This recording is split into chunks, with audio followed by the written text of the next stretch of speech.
Hello दोस्तों, आप सभी का मेरे यूट्यूब चैनल आरएम एजुकेशन पर स्वागत है। जैसा कि मैंने कल कहा था कि हम आज से एमपीटेट वर्ग 2 के चयन परीक्षा के प्रैक्टिस सेट कंप्लीट करेंगे। तो आज से अपने प्रैक्टिस सेट स्टार्ट हो रहे हैं। तो आप मेरे यूट्यूब चैनल को प्रतिदिन ऐसे ही प्रैक्टिस सेट पाने के लिए सब्सक्राइब जरूर कर लें। अभी अभी जो हम प्रैक्टिस सेट पढ़ेंगे इसमें मैंने मात्र 30 क्वेश्चन रखे हैं। जैसे 10 क्वेश्चन केमिस्ट्री के, 10 फिजिक्स के और 10 बायोलॉजी की। इस प्रकार हम 30 क्वेश्चन एक प्रैक्टिस सेट में कंप्लीट करेंगे। और जब हमारा वर्ग 2 का नोटिफिकेशन आ जाएगा तो उसके बाद मैं आपको पूरे 100 क्वेश्चन का प्रैक्टिस सेट कंप्लीट करवाऊंगा। और साथ में आप लोग अपनी तैयारी कंटिन्यू रखें, क्योंकि जब भी नोटिफिकेशन आएगा तो वो ज्यादा समय हमें नहीं देंगे तैयारी के लिए। इसलिए साथ साथ आप प्रैक्टिस सेट द्वारा और अपनी तैयारी कंटिन्यू जारी रखें। तो चलिए आज का हमारा एमपीटेट वर्ग 2 चयन परीक्षा प्रैक्टिस सेट 1 स्टार्ट करते हैं। तो क्वेश्चन नंबर पहला है, निम्नलिखित में से कौन से विलयन का पीएच मान न्यूनतम होगा। तो पीएच जो पीएच स्केल होता है तो उसमें 1 से लेकर 14 तक होता है, और जो बीच में 7 होता है वह होता है उदासीन। और जो 7 से ऊपर होता है, यानी 7 से जितना ही ऊपर जाएगा 8 9 10 उतना ही वह क्षारीय होता जाएगा, और 7 से जितना ही नीचे आएगा उतना ही वह अम्लीय होता जाएगा। तो इसमें सबसे न्यूनतम यानी कि 7 से कम सबसे ज्यादा पीएच मान यहाँ होगा ऑप्शन डी, नींबू का। तो इसका जो राइट आंसर होगा वह होगा नींबू का रस। क्वेश्चन नंबर 2, परमाणु संख्या ... वाला तत्व क्षारीय ऑक्साइड बनाएगा। तो यहाँ परमाणु परमाणु तत्व 11 वाला क्षारीय ऑक्साइड बनाएगा। Option option C. यहाँ पर थोड़ी इसमें ऑप्शन में मिस्टेक हो गई है, तो इसका जो राइट आंसर होगा ऑप्शन सी 11। क्वेश्चन नंबर 3, उर्वरकों के बारे में कहे गए कथनों में से एक गलत है, उसे पहचानिए। तो ऑप्शन ए, वे मृत पौधों व पशुओं के अपघटन से निर्मित हो सकती हैं। इसमें यही कथन गलत आ गया, क्योंकि जो यूरिया होता है यह फैक्ट्रियों में बनाया जाता है। तो इसका जो राइट आंसर होगा वह होगा ऑप्शन ए। क्वेश्चन नंबर 4, निम्नलिखित पदार्थों को आकर्षण के अंतर आणविक बल के बढ़ते क्रम में व्यवस्थित कीजिए। तो जैसे पैराफिन, मोम, एल्कोहल, ब्यूटेन और जल। तो इसको हमें आणविक बल के बढ़ते क्रम में व्यवस्थित करना है। तो इसका जो राइट आंसर होगा वह होगा सबसे पहले ब्यूटेन, उसके बाद एल्कोहल, उसके बाद जल और उसके बाद पैराफिन, मोम। तो इसका जो राइट आंसर होगा वह होगा ऑप्शन वी। क्वेश्चन नंबर 5, समतल दर्पण के समक्ष खड़े होने पर जब आप अपना दायां हाथ हिलाते हैं, आपका प्रतिबिंब कौन सा हाथ हिलाता है। यानी कि जैसे आपका शीशा है, समतल दर्पण है, तो उसके सामने जब हम खड़े होंगे तो जब हम अपना दायां हाथ हिलाएंगे तो उसमें हमें ऐसा लगेगा जैसे हम अपना बायां हाथ हिला रहे हों। तो इसका जो राइट आंसर होगा वह होगा ऑप्शन डी, केवल बायां हाथ। क्वेश्चन नंबर 6, निम्नलिखित में से सबसे अधिक परमाणु द्रव्यमान वाला तत्व कौन सा है। तो इसमें सबसे परमाणु द्रव्यमान तत्व होगा हमारा option A, calcium. Question number 7, वाहन चालन हेतु पश्च दृश्य दर्पण होता है। तो वाहन चालन हेतु पश्च दृश्य दर्पण होता है उत्तल दर्पण, ऑप्शन बी। क्वेश्चन नंबर 8, निम्नलिखित वर्गीकरण श्रेणियों में से कौन सी श्रेणी शेष 3 श्रेणियों की तुलना में वर्गीकरण पदानुक्रम में सर्वोच्च स्थान रखती है। तो इसका जो राइट आंसर होगा वह होगा ऑप्शन ए, गण। क्वेश्चन नंबर 9, सेक्स टेंस उपकरण का प्रयोग निम्नलिखित में से किसमें होता है। तो सेक्स टेंट उपकरण का प्रयोग होता है नौ संचालन में, ऑप्शन बी। क्वेश्चन नंबर 10, किस प्रक्रिया द्वारा टेडपोल एक वयस्क मेढक में विकसित होता है? तो इसका जो राइट आंसर होगा वह होगा ऑप्शन वी, कायांतरण। यानी कि टेडपोल जो छोटा मेढक होता है तो वह जिसे मेढकशुल्ला बोलते हैं वही बड़ा होकर मेढक बनता है। तो टेडपोल कायांतरण द्वारा मेढक विकसित होता है। Option B. क्वेश्चन नंबर 11, निम्नलिखित में से क्या एक पास्कल के बराबर है? तो एक पास्कल के बराबर होता है 1 न्यूटन प्रति वर्ग मीटर। ऑप्शन बी, 1 न्यूटन प्रति वर्ग मीटर। क्वेश्चन नंबर 12, भौतिक मात्रा प्रेरकत्व की इकाई क्या है? तो भौतिक मात्रा प्रेरकत्व की इकाई है हेनरी। Option B, Henry. यहाँ थोड़ी ऑप्शन में मिस्टेक हो गई है तो उसके लिए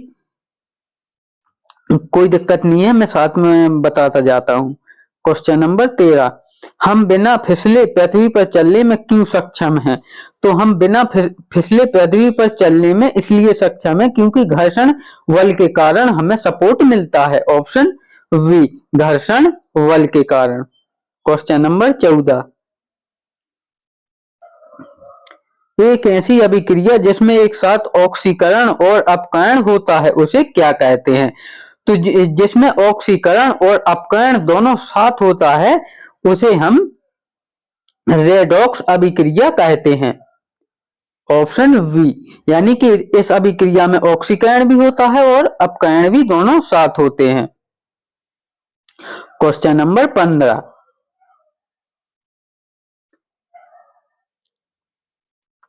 हाइड्रोक्लोरिक अम्ल हमारे पाचन तंत्र किस भाग में स्रावित होता है? तो हाइड्रोक्लोरिक अम्ल हमारे पाचन तंत्र पेट या अमाशय में, उसी को पेट बोलते हैं, और अमाशय, तो इसमें स्रावित होता है। क्वेश्चन नंबर 16, ऑक्सीजन हीन रक्त को हृदय तक ले जाने वाली रक्त वाहिकाओं को ... के रूप में जाना जाता है। तो इन्हें जाना जाता है शिराओं के रूप में। Option D. क्वेश्चन नंबर 17, अणु या परमाणु समूहों के बीच अपशिष्ट आकर्षक या प्रतिकारक बल जो कि एक सहसंयोजी आबंध या आयनिक बंध से नहीं पैदा होते हैं उन्हें ... कहा जाता है। तो उन्हें कहा जाता है ऑप्शन डी, वांडर वाल्स बंध। ऑप्शन डी, वांडर वाल्स बंध। क्वेश्चन नंबर 18, किसी प्रणाली पर लगाए गए बाहरी बल द्वारा उस प्रणाली को क्या एक प्रणाली के द्वारा किए गए ऊर्जा के यांत्रिक हस्तांतरण को कहते हैं? तो उसे कहते हैं कार्य। Option A. क्वेश्चन नंबर 19, कीड़ों के अध्ययन को क्या कहा जाता है? तो कीड़ों के अध्ययन को कहा जाता है